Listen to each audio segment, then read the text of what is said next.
Welcome back. Power politics ಕಾರ್ಯಕ್ರಮ ಪ್ರಾರಂಭದಲ್ಲೂ ಹೇಳಿದ್ವಿ, ಯತೀಂದ್ರ ಸಿದ್ದರಾಮಯ್ಯನವರ ಬಾಯಿಂದಲೇ ಬಂದ ಮಾತಿನಂತೆ ಸಿದ್ದರಾಮಯ್ಯನವರ ರಾಜಕೀಯ ಜೀವನ, ಅದರಲ್ಲೂ ಮುಖ್ಯಮಂತ್ರಿಯಾಗಿನ ರಾಜಕೀಯ ಜೀವನದ ಬಹುತೇಕ ಸಂಧ್ಯಾಕಾಲ ಹಾಗೆ ಕೌಂಟ್ ಡೌನ್ ಪ್ರಾರಂಭ ಆದಂತೆ ಕಾಣ್ತಾ ಇದೆ. ಆದ್ರೆ ಯಾವಾಗ ಅವರನ್ನ ಕೆಳಗಿಳಿಸಿ ಡಿಕೆ ಶಿವಕುಮಾರ್ ಅವರ ಪಟ್ಟಾಭಿಷೇಕ ಮಾಡುತ್ತೆ ಹೈಕಮಾಂಡ್ ಅನ್ನೋದು ಇದೀಗ ಉಳಿದಿರುವ ಪ್ರಶ್ನೆ, ಉತ್ತರ ಸಿಗಬೇಕಾಗಿರೋ ಪ್ರಶ್ನೆ.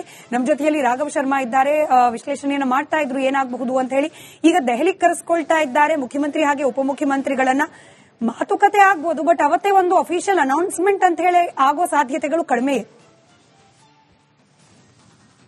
ಹೌದು, ಈಗ 8ನೇ ತಾರೀಕಿಗೆ ದೆಹಲಿಗೆ ಇಬ್ರು ನಾಯಕರನ್ನ ಕರೆಸಬೇಕು ಅಥವಾ ಅಲ್ಲಿ ಮಾತುಕತೆ ಮಾಡ್ತಾರಂತೆ ವರದಿಗಳಿದೆ. ಅವತ್ತೇ ಮಾತುಕತೆ ಮಾಡ್ತಾರ ಅನ್ನೋ ಕ್ಲಾರಿಟಿ ಇಲ್ಲ. ಸಂಸದ ಜೊತೆಗಿನ ಸಭೆಗೋಸ್ಕರ ಬರ್ತಾ ಇದ್ರೆ, ಹಾಗೆ ದಿಲ್ಲಿ ನಾಯಕರನ್ನ ಭೇಟಿ ಆಗ್ತೇವೆ ಅಂತ ಹೇಳಿದ್ದಾರೆ.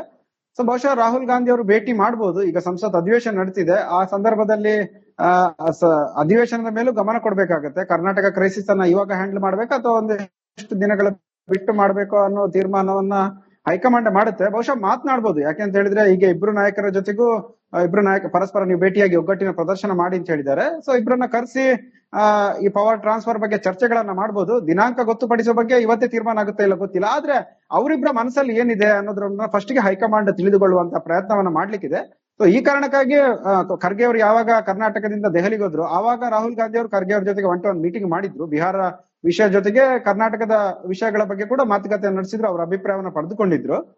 ಹಾಗೆ ಕೆ.ಸಿ. ವೇಣುಗೋಪಾಲ್ ಕೂಡ ಬ್ರೀಫಿಂಗ್ ಮಾಡಿದ್ದಾರೆ. ಅದಾದ ನಂತರ ಮಲ್ಲಿಕಾರ್ಜುನ ಖರ್ಗೆ ಅವರು 2ನೇ ಬಾರಿ ಕೂಡ ಸೋನಿಯಾ ಗಾಂಧಿ ಅವ್ರ ಜೊತೆ ಮಾತನಾಡಿ ನೀವು ಇಂಟರ್ವ್ಯೂನ್ ಆಗ್ಬೇಕಾಗುತ್ತೆ, ಮತ್ತೆ ಕರ್ನಾಟಕ ಕ್ರೈಸಿಸ್ ಅನ್ನ ಸರಿಪಡಿಸಬೇಕು ಅನ್ನೋ ಒಂದು ವಿಷಯವನ್ನ ಸೂಚ್ಯವಾಗಿ ತಿಳಿಸಿದ್ದಾರೆ. ಬಹುಶಃ ಈ ಸಂದರ್ಭದಲ್ಲಿ ನಾವು ಹಿಂದೆ ಮಾತು ಕೊಟ್ಟಿದ್ದೆವು ಅನ್ನೋ ಒಂದು ವಿಚಾರವನ್ನ ಪ್ರಸ್ತಾಪ ಮಾಡಿದ್ರ ಇಲ್ವಾ ಅದು ಗೊತ್ತಿಲ್ಲ. ಆದ್ರೆ ಮಾತು ಕೊಟ್ಟಿರೋ ಬಗ್ಗೆ ಬಹುಶಃ ಮಲ್ಲಿಕಾರ್ಜುನ ಖರ್ಗೆ ಅವರಿಗೆ ಸೋನಿಯಾ ಗಾಂಧಿ ಅವರಿಗೆ ಖಂಡಿತ ಗೊತ್ತಿರುತ್ತೆ. 2023ರಲ್ಲಿ ಯಾವಾಗ ಮುಖ್ಯಮಂತ್ರಿ ಸಿದ್ದರಾಮಯ್ಯನ ಮುಖ್ಯಮಂತ್ರಿ ಮಾಡ್ಲಾಯ್ತು, ಆಗ ಡಿ.ಕೆ. ಶಿವಕುಮಾರ್ ಮತ್ತೆ ಅವರ ಬಣದವರು ಆವಾಗ್ಲೇ ಹೇಳಿದ್ರು, ನಮಗೆ ಈ ರೀತಿಯಾದಂತ ಒಂದು ಮಾತನ್ನ ಕೊಟ್ಟಿದ್ದಾರೆ, 2.5 ವರ್ಷ ನಂತರ ನಿಮಗೆ ಸೂಕ್ತ ಸ್ಥಾನಮಾನ ನಾವು ಖಂಡಿತ ಕೊಡ್ತೇವೆ ಅನ್ನೋ ಒಂದು ಭರವಸೆ ನೀಡಿದ ಕಾರಣದಲ್ಲಿ ನಾವು ವಾಪಸ್ ಒಂದು ಸಮಾಧಾನದ ಮುಖ ಹೊತ್ತು ನಾವು ವಾಪಸ್ ಕರ್ನಾಟಕಕ್ಕೆ ಹೋಗ್ತಾ ಇದ್ದೇವೆ ಅಂತ ಹೇಳಿ ಡಿ.ಕೆ.ಶಿ ಅವರ ಬಣದವರೇ ನಮ್ಗೆ ಹೇಳಿದ್ರು. ಸೊ ಈಗ 2.5 ವರ್ಷ ಪೂರ್ಣಗೊಂಡಿದೆ. ಅದಕ್ಕಾಗಿ ಅದನ್ನ ರಿಮೈಂಡ್ ಮಾಡುವಂತ ಕೆಲಸವನ್ನ ಡಿ.ಕೆ.ಶಿ ಮಾಡಲು ಯಶಸ್ವಿಯಾಗಿದ್ದಾರೆ. ಇನ್ನು ಹೈಕಮಾಂಡ್ ಅಂಗಳಕ್ಕೆ ಈ ಇಬ್ರು ನಾಯಕರು ತೆರಳ್ತಾರೆ.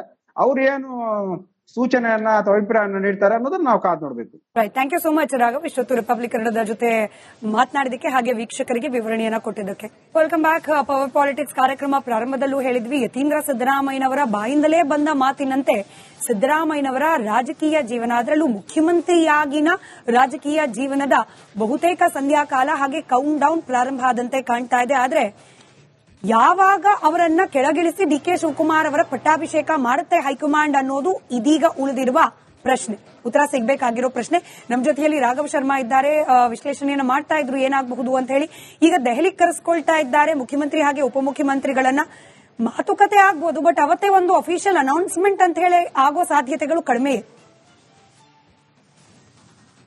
ಹೌದು, ಈಗ 8ನೇ ತಾರೀಕಿಗೆ ದೆಹಲಿಗೆ ಇಬ್ರು ನಾಯಕರನ್ನ ಕರೆಸಬೇಕು ಅಥವಾ ಅಲ್ಲಿ ಮಾತುಕತೆ ಮಾಡ್ತಾರಂತೆ ವರದಿಗಳಿದೆ. ಅವತ್ತೇ ಮಾತುಕತೆ ಮಾಡ್ತಾರ ಅನ್ನೋ ಕ್ಲಾರಿಟಿ ಇಲ್ಲ. ಸಂಸದ ಜೊತೆಗಿನ ಸಭೆಗೋಸ್ಕರ ಬರ್ತಾ ಇದ್ರೆ, ಹಾಗೆ ದಿಲ್ಲಿ ನಾಯಕರನ್ನ ಭೇಟಿ ಆಗ್ತೇವೆ ಅಂತ ಹೇಳಿದ್ದಾರೆ. ಸೊ ಬಹುಶಃ ರಾಹುಲ್ ಗಾಂಧಿ ಅವರು ಭೇಟಿ ಮಾಡಬಹುದು. ಈಗ ಸಂಸತ್ ಅಧಿವೇಶನ ನಡೀತಿದೆ, ಆ ಸಂದರ್ಭದಲ್ಲಿ ಅಧಿವೇಶನದ ಮೇಲೂ ಗಮನ ಕೊಡ್ಬೇಕಾಗತ್ತೆ. ಕರ್ನಾಟಕ ಕ್ರೈಸಿಸ್ ಅನ್ನ ಇವಾಗ ಹ್ಯಾಂಡಲ್ ಮಾಡ್ಬೇಕಾ ಅಥವಾ ಒಂದಿಷ್ಟು ದಿನಗಳ ಬಿಟ್ಟು ಮಾಡ್ಬೇಕು ಅನ್ನೋ ತೀರ್ಮಾನವನ್ನ ಹೈಕಮಾಂಡ್ ಮಾಡುತ್ತೆ. ಬಹುಶಃ ಮಾತನಾಡಬಹುದು, ಯಾಕೆಂತ ಹೇಳಿದ್ರೆ ಈಗ ಇಬ್ರು ನಾಯಕರ ಜೊತೆಗೂ ಪರಸ್ಪರ ನೀವು ಭೇಟಿಯಾಗಿ ಒಗ್ಗಟ್ಟಿನ ಪ್ರದರ್ಶನ ಮಾಡಿ ಅಂತ ಹೇಳಿದ್ದಾರೆ. ಸೊ ಇಬ್ಬರನ್ನ ಕರೆಸಿ ಈ ಪವರ್ ಟ್ರಾನ್ಸ್ಫರ್ ಬಗ್ಗೆ ಚರ್ಚೆಗಳನ್ನ ಮಾಡಬಹುದು. ದಿನಾಂಕ ಗೊತ್ತುಪಡಿಸೋ ಬಗ್ಗೆ ಇವತ್ತೇ ತೀರ್ಮಾನ ಆಗುತ್ತೆ ಇಲ್ಲ ಗೊತ್ತಿಲ್ಲ. ಆದ್ರೆ ಅವರಿಬ್ಬರ ಮನಸ್ಸಲ್ಲಿ ಏನಿದೆ ಅನ್ನೋದ್ರನ್ನ ಫಸ್ಟ್ ಗೆ ಹೈಕಮಾಂಡ್ ತಿಳಿದುಕೊಳ್ಳುವಂತ ಪ್ರಯತ್ನವನ್ನ ಮಾಡ್ಲಿಕ್ಕಿದೆ. ಸೊ ಈ ಕಾರಣಕ್ಕಾಗಿ ಖರ್ಗೆ ಅವರು ಯಾವಾಗ ಕರ್ನಾಟಕದಿಂದ ದೆಹಲಿಗೆ ಹೋದ್ರು, ಆವಾಗ ರಾಹುಲ್ ಗಾಂಧಿ ಅವರು ಖರ್ಗೆ ಅವ್ರ ಜೊತೆಗೆ ಒಂದು ಮೀಟಿಂಗ್ ಮಾಡಿದ್ರು. ಬಿಹಾರ ವಿಷಯ ಜೊತೆಗೆ ಕರ್ನಾಟಕದ ವಿಷಯಗಳ ಬಗ್ಗೆ ಕೂಡ ಮಾತುಕತೆ ನಡೆಸಿದ್ರು, ಅವರ ಅಭಿಪ್ರಾಯವನ್ನ ಪಡೆದುಕೊಂಡಿದ್ರು. ಹಾಗೆ ಕೆ.ಸಿ. ವೇಣುಗೋಪಾಲ್ ಕೂಡ ಬ್ರೀಫಿಂಗ್ ಮಾಡಿದ್ದಾರೆ. ಅದಾದ ನಂತರ ಮಲ್ಲಿಕಾರ್ಜುನ ಖರ್ಗೆ ಅವರು 2ನೇ ಬಾರಿ ಕೂಡ ಸೋನಿಯಾ ಗಾಂಧಿ ಅವ್ರ ಜೊತೆ ಮಾತನಾಡಿ ನೀವು ಇಂಟರ್ವ್ಯೂನ್ ಆಗ್ಬೇಕಾಗುತ್ತೆ, ಮತ್ತೆ ಕರ್ನಾಟಕ ಕ್ರೈಸಿಸ್ ಅನ್ನ ಸರಿಪಡಿಸಬೇಕು ಅನ್ನೋ ಒಂದು ವಿಷಯವನ್ನ ಸೂಚ್ಯವಾಗಿ ತಿಳಿಸಿದ್ದಾರೆ. ಬಹುಶಃ ಈ ಸಂದರ್ಭದಲ್ಲಿ ನಾವು ಹಿಂದೆ ಮಾತು ಕೊಟ್ಟಿದ್ದೆವು ಅನ್ನೋ ಒಂದು ವಿಚಾರವನ್ನ ಪ್ರಸ್ತಾಪ ಮಾಡಿದ್ರ ಇಲ್ವಾ ಅದು ಗೊತ್ತಿಲ್ಲ. ಆದ್ರೆ ಮಾತು ಕೊಟ್ಟಿರೋ ಬಗ್ಗೆ ಬಹುಶಃ ಮಲ್ಲಿಕಾರ್ಜುನ ಖರ್ಗೆ ಅವರಿಗೆ ಸೋನಿಯಾ ಗಾಂಧಿ ಅವರಿಗೆ ಖಂಡಿತ ಗೊತ್ತಿರುತ್ತೆ. 2023ರಲ್ಲಿ ಯಾವಾಗ ಮುಖ್ಯಮಂತ್ರಿ ಸಿದ್ದರಾಮಯ್ಯನ ಮುಖ್ಯಮಂತ್ರಿ ಮಾಡ್ಲಾಯ್ತು, ಆಗ ಡಿ.ಕೆ. ಶಿವಕುಮಾರ್ ಮತ್ತೆ ಅವರ ಬಣದವರು ಆವಾಗ್ಲೇ ಹೇಳಿದ್ರು, ನಮಗೆ ಈ ರೀತಿಯಾದಂತ ಒಂದು ಮಾತನ್ನ ಕೊಟ್ಟಿದ್ದಾರೆ, 2.5 ವರ್ಷ ನಂತರ ನಿಮಗೆ ಸೂಕ್ತ ಸ್ಥಾನಮಾನ ನಾವು ಖಂಡಿತ ಕೊಡ್ತೇವೆ ಅನ್ನೋ ಒಂದು ಭರವಸೆ ನೀಡಿದ ಕಾರಣದಲ್ಲಿ ನಾವು ವಾಪಸ್ ಒಂದು ಸಮಾಧಾನದ ಮುಖ ಹೊತ್ತು ನಾವು ವಾಪಸ್ ಕರ್ನಾಟಕಕ್ಕೆ ಹೋಗ್ತಾ ಇದ್ದೇವೆ ಅಂತ ಹೇಳಿ DKಶಿ ಅವರ ಬಣದವರೇ ನಮಗೆ ಹೇಳಿದ್ರು. ಸೊ ಈಗ 2.5 ವರ್ಷ ಪೂರ್ಣಗೊಂಡಿದೆ. ಅದಕ್ಕಾಗಿ ಅದನ್ನ ರಿಮೈಂಡ್ ಮಾಡುವಂತ ಕೆಲಸವನ್ನ DKಶಿ ಮಾಡಲು ಯಶಸ್ವಿಯಾಗಿದ್ದಾರೆ. ಇನ್ನು ಹೈಕಮಾಂಡ್ ಅಂಗಳಕ್ಕೆ ಈ ಇಬ್ರು ನಾಯಕರು ತೆರಳ್ತಾರೆ. ಅವ್ರು ಏನು ಸೂಚನೆಯನ್ನ ಅಥವಾ ಅಭಿಪ್ರಾಯವನ್ನ ನೀಡ್ತಾರೆ ಅನ್ನೋದನ್ನ ನಾವು ಕಾದ್ ನೋಡ್ಬೇಕು. Right, thank you so much Raghav. ಇಷ್ಟೊತ್ತು ರಿಪಬ್ಲಿಕ್ ಕನ್ನಡದ ಜೊತೆ ಮಾತನಾಡಿದಕ್ಕೆ ಹಾಗೆ ವೀಕ್ಷಕರಿಗೆ ವಿವರಣೆಯನ್ನ ಕೊಟ್ಟಿದ್ದಕ್ಕೆ. Welcome back. ಪವರ್ ಪಾಲಿಟಿಕ್ಸ್ ಕಾರ್ಯಕ್ರಮ ಪ್ರಾರಂಭದಲ್ಲೂ ಹೇಳಿದ್ವಿ, ಯತೀಂದ್ರ ಸಿದ್ದರಾಮಯ್ಯನವರ ಬಾಯಿಂದಲೇ ಬಂದ ಮಾತಿನಂತೆ ಸಿದ್ದರಾಮಯ್ಯನವರ ರಾಜಕೀಯ ಜೀವನ, ಅದರಲ್ಲೂ ಮುಖ್ಯಮಂತ್ರಿಯಾಗಿನ ರಾಜಕೀಯ ಜೀವನದ ಬಹುತೇಕ ಸಂಧ್ಯಾಕಾಲ ಹಾಗೆ ಕೌಂಟ್ ಡೌನ್ ಪ್ರಾರಂಭ ಆದಂತೆ ಕಾಣ್ತಾ ಇದೆ. ಆದ್ರೆ ಯಾವಾಗ ಅವರನ್ನ ಕೆಳಗಿಳಿಸಿ DK ಶಿವಕುಮಾರ್ ಅವರ ಪಟ್ಟಾಭಿಷೇಕ ಮಾಡುತ್ತೆ ಹೈಕಮಾಂಡ್ ಅನ್ನೋದು ಇದೀಗ ಉಳಿದಿರುವ ಪ್ರಶ್ನೆ, ಉತ್ತರ ಸಿಗಬೇಕಾಗಿರೋ ಪ್ರಶ್ನೆ. ನಮ್ಮ ಜೊತೆಯಲ್ಲಿ ರಾಘವ್ ಶರ್ಮಾ ಇದ್ದಾರೆ, ವಿಶ್ಲೇಷಣೆಯನ್ನ ಮಾಡ್ತಾ ಇದ್ರು ಏನಾಗಬಹುದು ಅಂತ ಹೇಳಿ. ಈಗ ದೆಹಲಿಗೆ ಕರೆಸ್ಕೊಳ್ತಾ ಇದ್ದಾರೆ ಮುಖ್ಯಮಂತ್ರಿ ಹಾಗೆ ಉಪಮುಖ್ಯಮಂತ್ರಿಗಳನ್ನ. ಮಾತುಕತೆ ಆಗ್ಬೋದು, ಬಟ್ ಅವತ್ತೇ ಒಂದು ಅಫಿಷಿಯಲ್ ಅನೌನ್ಸ್ಮೆಂಟ್ ಅಂತ ಹೇಳಿ ಆಗೋ ಸಾಧ್ಯತೆಗಳು ಕಡಿಮೆ. ಹೌದು, ಈಗ 8ನೇ ತಾರೀಕಿಗೆ ದೆಹಲಿಗೆ ಇಬ್ರು ನಾಯಕರನ್ನ ಕರೆಸಬೇಕು ಅಥವಾ ಅಲ್ಲಿ ಮಾತುಕತೆ ಮಾಡ್ತಾರಂತೆ ವರದಿಗಳಿದೆ. ಅವತ್ತೇ ಮಾತುಕತೆ ಮಾಡ್ತಾರ ಅನ್ನೋ ಕ್ಲಾರಿಟಿ ಇಲ್ಲ. ಸಂಸದ ಜೊತೆಗಿನ ಸಭೆಗೋಸ್ಕರ ಬರ್ತಾ ಇದ್ರೆ, ಹಾಗೆ ದಿಲ್ಲಿ ನಾಯಕರನ್ನ ಭೇಟಿ ಆಗ್ತೇವೆ ಅಂತ ಹೇಳಿದ್ದಾರೆ. ಸೊ ಬಹುಶಃ ರಾಹುಲ್ ಗಾಂಧಿ ಅವರು ಭೇಟಿ ಮಾಡಬಹುದು. ಈಗ ಸಂಸತ್ ಅಧಿವೇಶನ ನಡೀತಿದೆ, ಆ ಸಂದರ್ಭದಲ್ಲಿ ಅಧಿವೇಶನದ ಮೇಲೂ ಗಮನ ಕೊಡ್ಬೇಕಾಗತ್ತೆ. ಕರ್ನಾಟಕ ಕ್ರೈಸಿಸ್ ಅನ್ನ ಇವಾಗ ಹ್ಯಾಂಡಲ್ ಮಾಡ್ಬೇಕು ಅಥವಾ ಒಂದಿಷ್ಟು ದಿನಗಳ ಬಿಟ್ಟು ಮಾಡ್ಬೇಕು ಅನ್ನೋ ತೀರ್ಮಾನವನ್ನ ಹೈಕಮಾಂಡ್ ಮಾಡುತ್ತೆ. ಬಹುಶಃ ಮಾತನಾಡಬಹುದು. ಯಾಕೆಂತ ಹೇಳಿದ್ರೆ ಈಗ ಇಬ್ರು ನಾಯಕರ ಜೊತೆಗೂ ಪರಸ್ಪರ ನೀವು ಭೇಟಿಯಾಗಿ ಒಗ್ಗಟ್ಟಿನ ಪ್ರದರ್ಶನ ಮಾಡಿ ಅಂತ ಹೇಳಿದ್ದಾರೆ. ಸೊ ಇಬ್ಬರನ್ನ ಕರೆಸಿ ಈ ಪವರ್ ಟ್ರಾನ್ಸ್ಫರ್ ಬಗ್ಗೆ ಚರ್ಚೆಗಳನ್ನ ಮಾಡಬಹುದು. ದಿನಾಂಕ ಗೊತ್ತುಪಡಿಸೋ ಬಗ್ಗೆ ಇವತ್ತೇ ತೀರ್ಮಾನ ಆಗುತ್ತೆ ಇಲ್ಲ ಗೊತ್ತಿಲ್ಲ. ಆದ್ರೆ ಅವರಿಬ್ಬರ ಮನಸ್ಸಲ್ಲಿ ಏನಿದೆ ಅನ್ನೋದ್ರನ್ನ ಫಸ್ಟ್ ಗೆ ಹೈಕಮಾಂಡ್ ತಿಳಿದುಕೊಳ್ಳುವಂತ ಪ್ರಯತ್ನವನ್ನ ಮಾಡ್ಲಿಕ್ಕಿದೆ. ಸೊ ಈ ಕಾರಣಕ್ಕಾಗಿ ಖರ್ಗೆ ಅವರು ಯಾವಾಗ ಕರ್ನಾಟಕದಿಂದ ದೆಹಲಿಗೆ ಹೋದ್ರು, ಆವಾಗ ರಾಹುಲ್ ಗಾಂಧಿ ಅವರು ಖರ್ಗೆ ಅವ್ರ ಜೊತೆಗೆ ಒಂದು ಮೀಟಿಂಗ್ ಮಾಡಿದ್ರು. ಬಿಹಾರ ವಿಷಯ ಜೊತೆಗೆ ಕರ್ನಾಟಕದ ವಿಷಯಗಳ ಬಗ್ಗೆ ಕೂಡ ಮಾತುಕತೆ ನಡೆಸಿದ್ರು, ಅವರ ಅಭಿಪ್ರಾಯವನ್ನ ಪಡೆದುಕೊಂಡಿದ್ರು. ಹಾಗೆ KC ವೇಣುಗೋಪಾಲ್ ಕೂಡ ಬ್ರೀಫಿಂಗ್ ಮಾಡಿದ್ದಾರೆ.